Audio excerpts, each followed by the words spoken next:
ప్రముఖ కవయిత్రి, చిత్రకారిణి, రచయిత్రి, దివంగత మహాకవి గుంటూరు శేషేంద్ర శర్మ సతీమణి రాజకుమారి ఇందిరాదేవి ధన్రాజ్గిర్ హైదరాబాద్లోని గోషమహల్ ప్రాంతంలోని జ్ఞాన్బాగ్ ప్యాలెస్లో తుదిశ్వాస విడిచారు.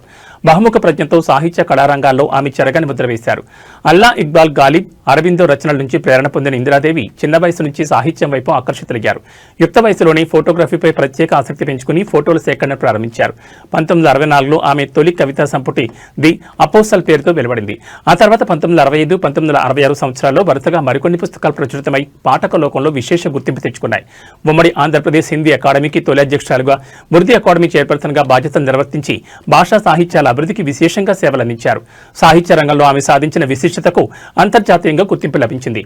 1973లో ప్రపంచ పొయిట్రీ సొసైటీ ఇంటర్ కాంటినెంటల్ అధ్యక్షుడు కృష్ణ శ్రీనివాస్ ఆమె పేరును సాహిత్యంలో నోబెల్ బహుమతికి నామినేట్ చేశారు. ఈ గౌరవాన్ని అందుకున్న తొలి భారతీయ మహిళగా రాజకుమారి ఇందిరాదేవి చరిత్రలో నిలిచారు.